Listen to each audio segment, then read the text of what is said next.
Good morning, everybody. This is Turning Towards Life with Lizzie and Justin. It's past 9:05, 9 something on Sunday morning, 9:05 on my clock.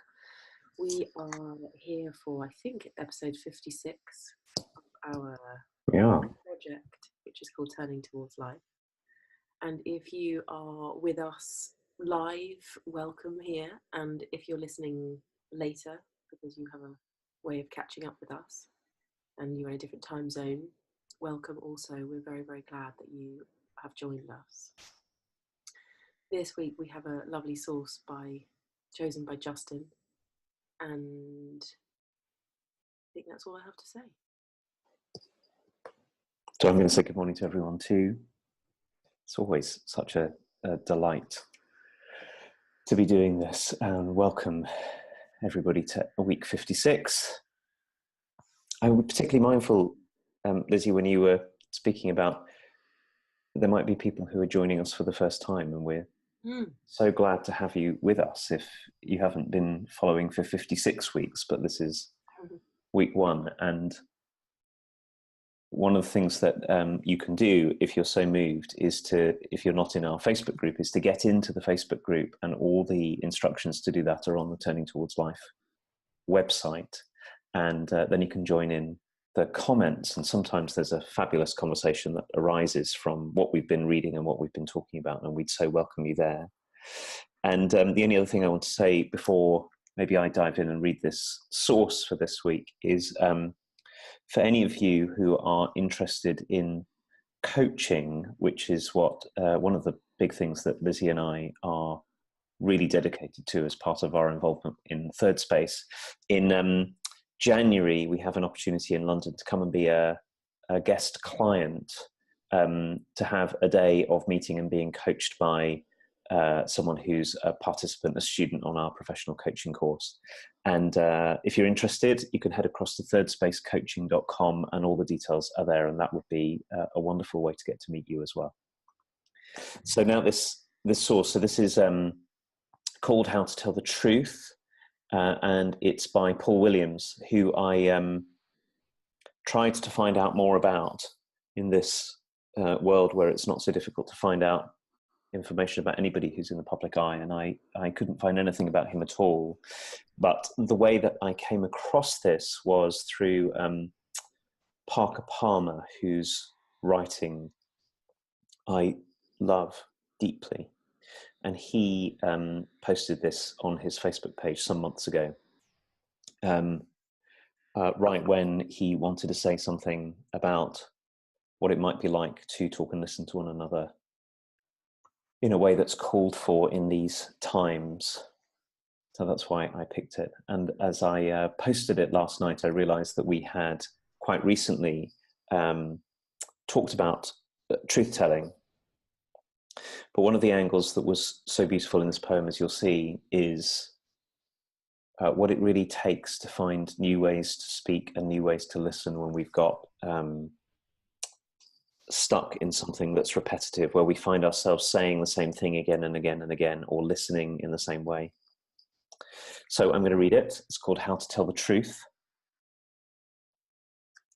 When you just have to talk, try being silent.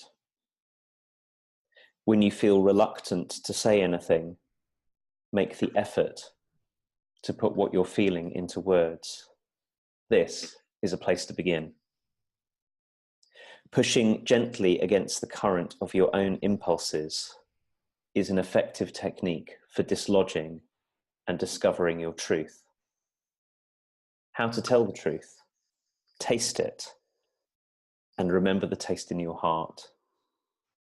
Risk it from the bottom of your love.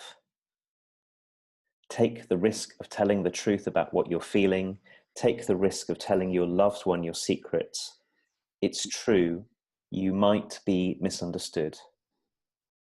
Look and see if you're willing to trust yourselves, to misunderstand each other, and go on from there. When someone speaks to you and you feel yourself not wanting to hear it, try letting it in. You don't have to agree that they're right. Just take the risk of listening as if they could possibly be speaking some truth and see what happens. Listen as if. Listen as if you can't always tell what the truth is. Listen as if you might be wrong, especially when you know you're right. Listen as if you are willing to take the risk of growing beyond your righteousness. Listen as if love mattered.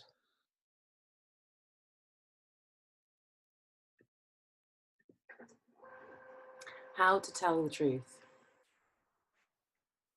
When you just have to talk, try being silent. When you feel reluctant to say anything, make the effort to put what you're feeling into words. This is a place to begin. Pushing gently against the current of your own impulses is an effective technique for dislodging and discovering your truth.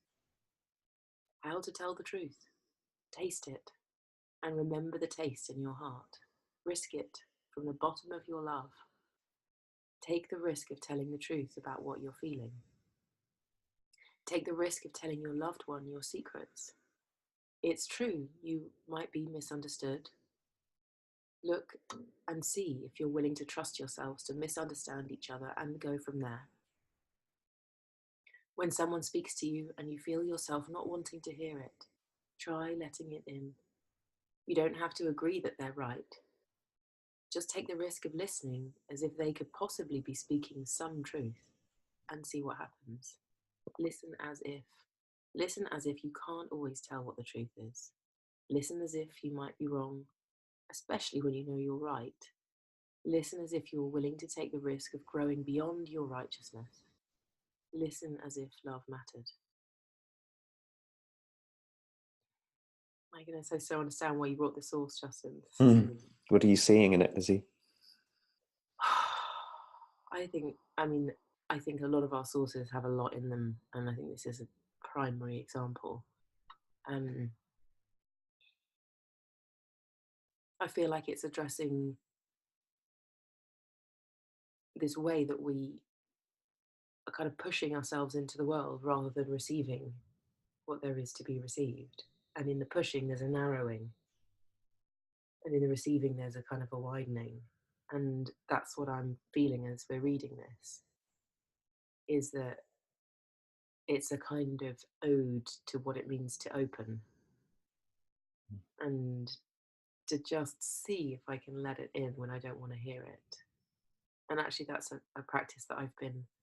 We talked about being undefended a few weeks ago and what it means to allow criticism even to be here and to receive. And it feels like it's in that same realm. And like the line, listening if they could possibly be speaking some truth.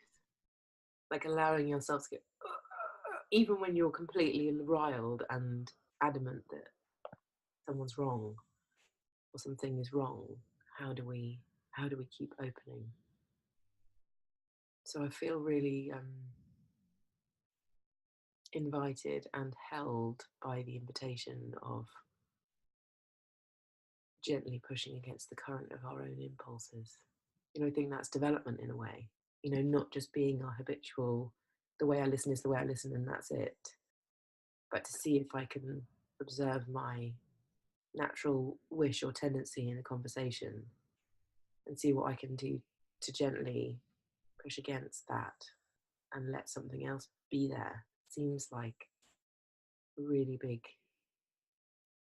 major, necessary principle for being in relationship with people. This you just brought it in. This very early line, pushing gently against the current of your own impulses, which you said is really what development is, and I'm so with you. It seems to me that this is the developmental path for anyone, is to find the horizon inside which we live and be prepared to push against the edge of it. And it's so beautiful that he says push gently against it.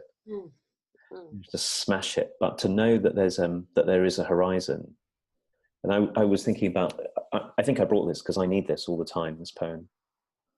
Because I fall into, it's so easy for me to want to be right and want to feel right and get self-esteem from being the one who's right or who's wise or who's understood something, in a sort of self-image that I get to carry with me and have to work quite hard to overcome, to push against. And one of the things I came to see whilst you were speaking that I hadn't seen about this before was, I can't remember exactly the way that you said it, but I was thinking about a difficult interchange I had earlier in the week with someone who I really love, where I realized afterwards I was working with two kinds of rightness that it would have been really helpful to push gently against or to soften. So one was that what I was saying was the right thing, like I knew the truth about the situation. And it was painful to feel like I might not have that, wounding to feel like I might not be the one who really knew. But the second thing was, at an even bigger level, I think I was pretty certain that my way of understanding what was going on was the right way to understand. So quite aside from the content of it, like what had happened and all of that kind of stuff, that I knew how to listen. My kind of listening was the right kind of listening that was called for. And it so was only part of the picture. One of the resolutions of this difficulty was to soften enough to see, oh, there's so much more here than I can see. And there's so much for me to learn. And there's so many other kinds of truth here that are held in the heart and mind and body of this other person who I really care about.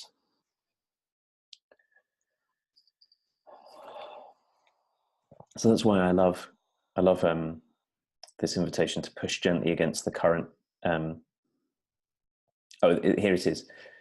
Pushing gently against the current of your own impulses is an effective technique for dislodging, right, and for discovering. There might be something else yet that feels more deeply true here that I barely know, and it's not only mine.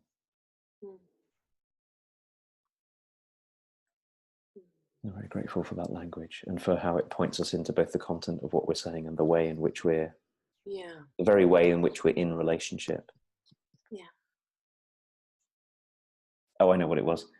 The other person I was with said to me, you just always want to be right, which was not even the thing that we were having a disagreement about. And I could feel myself going, no, I don't. Which of course was exactly the thing. It's so tricky, isn't it? It's so tricky. And just having any kind of presence in those moments can be so hard. Often we have to learn about it in retrospect and look back and say, oh yeah, I was really defensive there or something. Because in that triggered state, like in that kind of heightened, reactive, wanting to be right state, it's so hard to find that presence and that awareness that we do have in our right-centered hearts and minds. It's so tricky. And so I think also what I appreciate about this is that it's pointing to this, for me anyway, this thing about having practices generally that can give us a chance to respond with this listening when the chips are down, like when it's really bad and we're having a fight.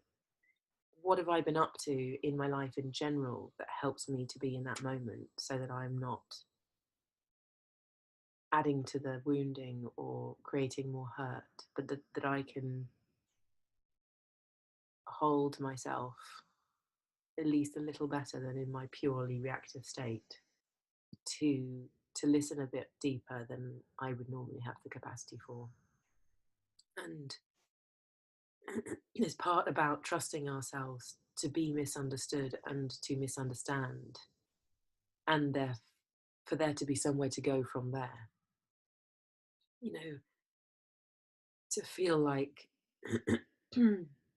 there's a space even for both of us to go wrong, and from there there's more opportunity. There is still opportunity, and the practices that afford that allow us to heal and say, okay, so we've both misunderstood each other. We're not able to get on the same page right now.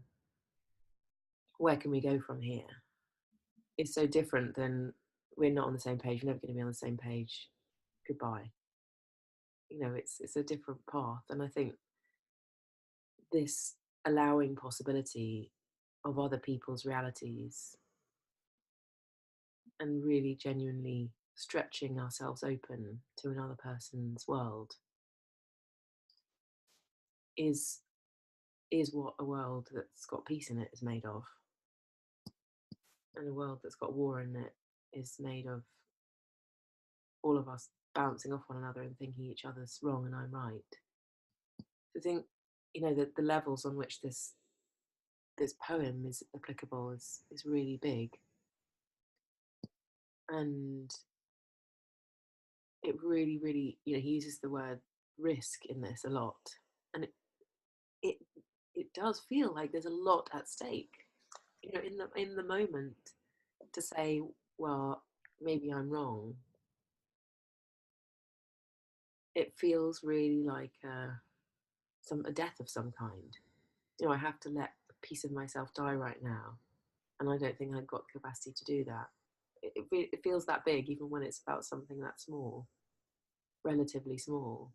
And so I like the fact that it's inviting us to take the risk, both in listening but in the telling as well. Because to tell someone something true that's risky, it's got the same inherent risk as to say I might be wrong when I feel really, really, really righteous. Like, it feels, both of those things feel risky, and it's making me wonder about connection, and do both of those things present the risk because it's a risk that I might not be loved, that I might not be accepted, that I might not be either by myself or by somebody in front of me. It feels like a transgression of some kind that feels risky either way. Admitting my flaw, or telling somebody something that feels like, oh, this is the thing they really will not love me for, and seeing. And yet in both of the times where I admit that I might be wrong even when I think I'm right, or I risk saying something that makes me really vulnerable, in both of those times, often what happens is an opening, and the opposite of what we think is going to happen happens, which is the person in front of us then goes, ah, oh, thank goodness. And yet it was the thing we very much didn't want to do, because we didn't think that acceptance would be there. And most often that's what we get met with. You know, when we get down from our high horse, somebody goes, oh, I can see you again now, because you're not just being kind of rampant advocate of your own opinion, so now I can connect with you. And or, oh, I kind of knew that already, or I sensed there was something going on, so thank you for telling me that thing. It's like we get welcomed again, which is this weird, strange thing about being a person. So you think that's not going to happen, so you've got a lot invested in not going there, and then yet when you go there into that vulnerability, both of those places are very vulnerable. That's when people can connect. That's when people can go, I see you now, because all of the bluster of your defense is down, and now we can have dialogue. Seems to me from what you're saying that you were talking before about what it is that we feel or think is going to happen when we find out that we haven't got the whole picture, or that we're holding on to, so tight that the other person can't get in, or the other person disagrees with us. And maybe one of the ways of talking about it, at least this is the way occurs to me is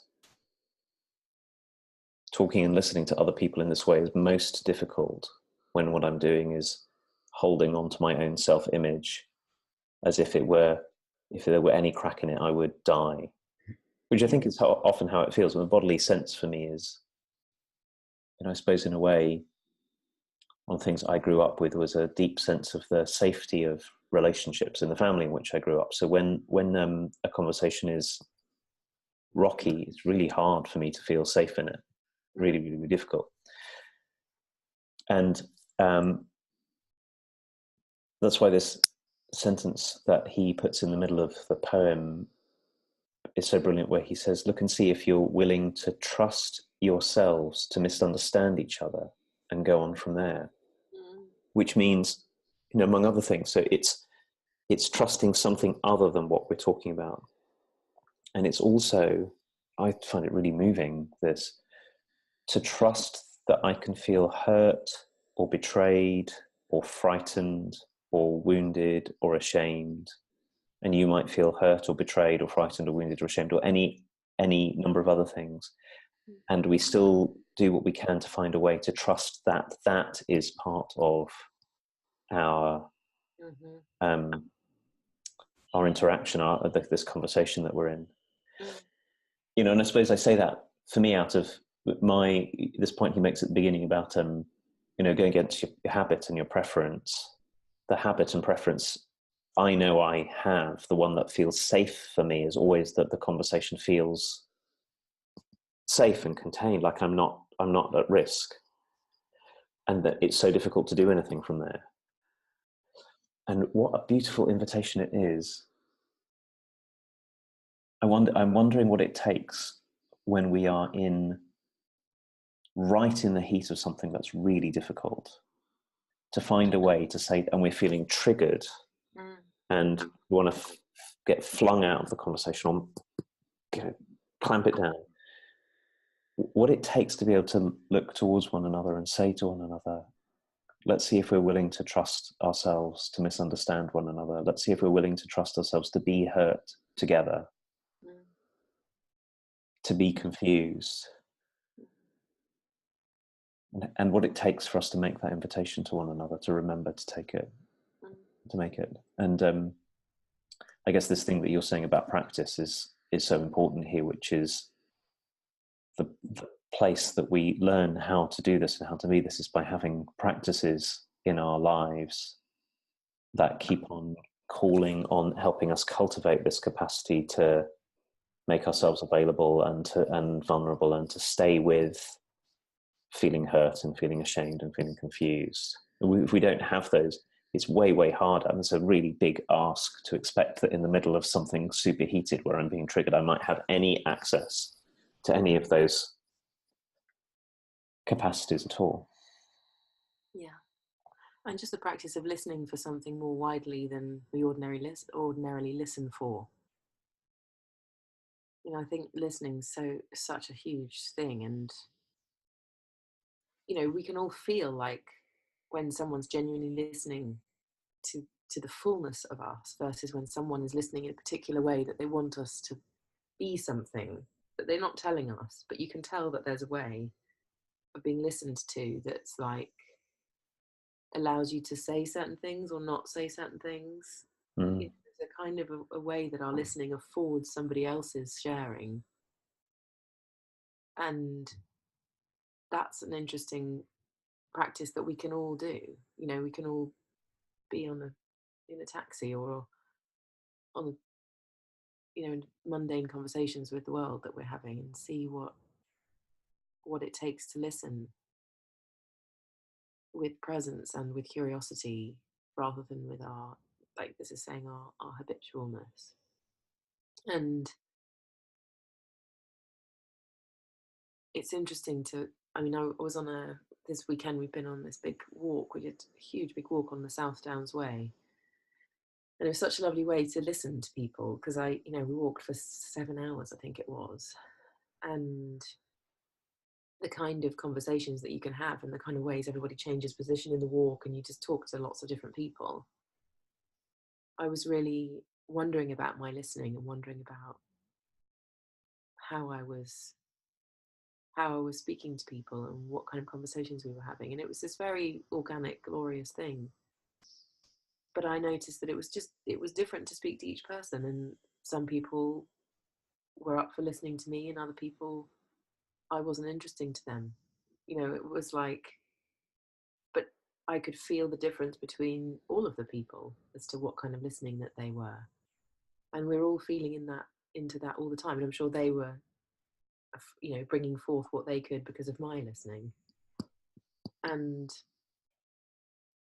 it really is a very big determinant of what gets said and what doesn't get said. And of course, to understand the fuller picture allows us to have more understanding. It allows us to see the wholeness of something rather than half of it, which doesn't help us know the truth of things. So I feel like this listening thing is such a powerful, important thing to enable us to collaborate with people, to get on with one another, to get through things.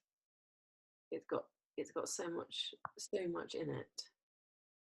And I also feel like it's worth mentioning that there are certain relationships that both people might be conscious of listening, in which case it might be quite okay to name, oh, we're misunderstanding each other, can we go somewhere from here? But most of us, we're not in that scenario. Most of us are in situations where we might be conscious of listening, but the person in front of us isn't. And it's making me curious as to, when it's less safe, what I have to feel within myself to be brave enough to take these risks. So I have to feel a lot of ground within myself if I'm with somebody who is not somebody who's listening for my bigger story, but is listening for the very thing that they want to either be delivered or not. And in order to be vulnerable there is really hard. And when the environment's not safe and somebody would take my vulnerability and use it against me, for example, it's really, really tricky.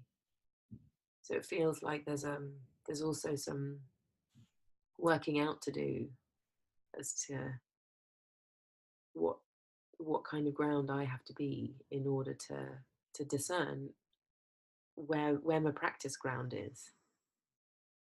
Because it might be that I have to do far, far, far more of this listening, and to be far, far more undefended, the less conscious of this listening the person in front of me is. And I feel like I want to name that, because it's just not the average situation to be in the world, that everybody, I mean, you might be in some conscious community or something where this is a practice or something, which is really beautiful, and a lot of us aren't in that. We might be in marriages where one of us is on this path and on a journey and our partner isn't, or our colleagues at work, or, you know, our families might not have been in this game of pushing against our current impulses. You know, we might not be in that environment. So I just want to name that and say that that's also to be remembered, I think. I'm just having a cup of tea delivery. Oh look, tea delivery for Lizzie. Thank you. And juice. Yeah, this is such an important angle that you're bringing. Both this last part about how do we navigate ourselves when there are real differences in how everyone's listening when you're with one another. But I want to go back and just name again this move that you made, which I'll say back in a slightly different way, but I think, which I hope captures the essence of what you were saying, Lizzie, is that our listening has a shape to it. And this is so important to see because it looks invisible. We can see the action of talking. It's really easy to go, well, you said this and I said this, but the silent, still act of listening, it's essentially, it's not something that you can't see it with your eyes, but you can We can often feel the shape of one another's listening, and also the pace of one another's listening. So I was really struck when you said if you walk for 7 hours with people, it affords a different kind of pace of listening, where not everything has to get resolved now, and I don't have to defend myself now. Like, we know that this can take some time. And it seems to me that maybe one of the most important things, just to pick up this last point you made about how do we navigate when it feels unsafe, or where we're in very different orientations to what it is to speak and listen to one another. I suppose my first response to it is the place for us to work is with our listening, and to not be so sure that we know what's really going on with the other person. You know, even when you said you might be in a relationship and one person might be on some kind of path and the other person isn't. And then I thought of all of the times that I've thought that I'm the one who's on a path and therefore I have the better listening. And so that immediately puts me right back in the difficulty that is pointed to in this poem. It's like, well, I've got the right way of listening and you've got the wrong way of listening, because I've got the right way of listening. I'm much, you know, which itself is a closing down. So how about that, as we come towards the end of our time, to have landed in this very rich field, that a poem that is called How to Tell the Truth turns out, as much as anything else, to be about what kind of listener we get to be. Yeah, absolutely. Which sounds very obvious to say from here, but doesn't immediately present itself. Seems to me from the title and topic of the poem. Can you say that again? I'm not exactly sure what I said, but I'll do my best. That learning how to tell the truth is really deeply shaped by the kind of listener we get to be. Yeah, which is I don't know what the word is, but like paradoxical or ironic or something. Like, you know, it has that quality of making me go, oh, hold on, that's not like linear. I can't. No. But it's got that kind of space in it that you go, oh, hold on. So the way that I can tell the truth is determined by how I listen. That's a lifelong inquiry. Yeah, that could keep us going for a very long time, couldn't it? So we've reached our time for this week. Some weeks it seems to me to go so quickly. I know, it's weird, isn't it? Like, we're done before we've even started. I'm very grateful to be in this long. You see how about this? This is one of the things that this is, Lizzie, as well as a way for us to talk to lots and lots of other people in the world, and to be in conversation with people. This is also a long, many hours conversation between you and I that is unfolding in many different ways. I'm very grateful for that. Me too. So we'll end week 56 of Turning Towards Life here, and thank you, everybody. We will be back 9 a.m. GMT. So you probably spotted this, but the UK is off daylight saving time. So if you're elsewhere in the world, you can keep on accounting for that as the world reconfigures itself time-wise in this season. And we will really look forward to seeing you then. Bye.